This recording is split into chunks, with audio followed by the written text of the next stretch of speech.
As Trump sat there signing all of those executive orders. And I also watched his inauguration speak where he said, we will forge a society that is colorblind and merit-based.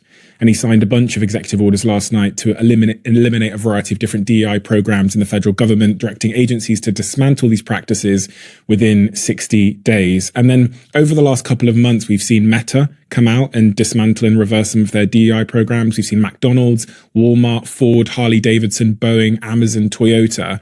It feels like there's a real shift happening in both how, identity politics, but also in the sort of corporate environment that those identity politics have really emerged from. Are you supportive of Trump's move to roll back DEI measures?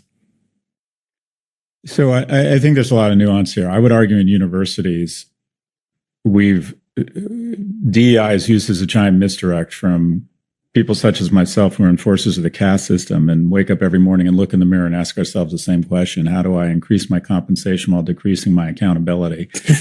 And what I found is the ultimate strategy is to create an LVMH rejectionist bullshit elitist strategy where Dartmouth sits on a endowment of $8 billion and lets in 500 kids. So the conversation around who gets in is a misdirect from the important question that is how many. If you are not growing your endowment or your freshman class faster than population, you should lose your tax-free status. We should be letting in more gay kids, more trans kids, more white Republicans from rural states. You know who doesn't talk about DEI? Junior colleges, because there's no admissions. They don't have a problem with DEI. So I think DEI on campus has ended up eating its own tail, started out with the right idea. Now it's nothing. And I would argue the same is somewhat true of the Democratic Party. I went to the Democratic National Convention. On the dnc.org website, it lists 17 special interest groups, and it says explicitly who we serve: Asian Pacific Islanders, seniors, veterans, Black Americans, the disabled.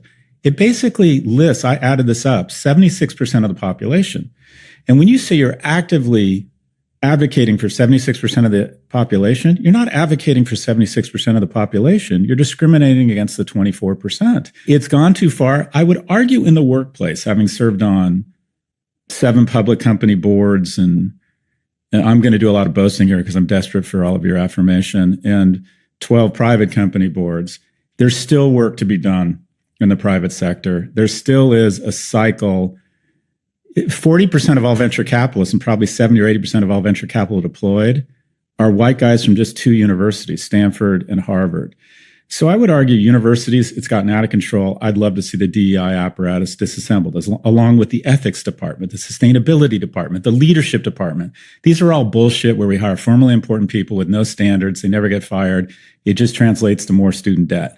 In the boardroom, in corporations and certain sectors, I do think there is a need to be thoughtful about broadening the aperture of the lens and bringing in people who are underrepresented. There's still a dearth of women raising venture cap.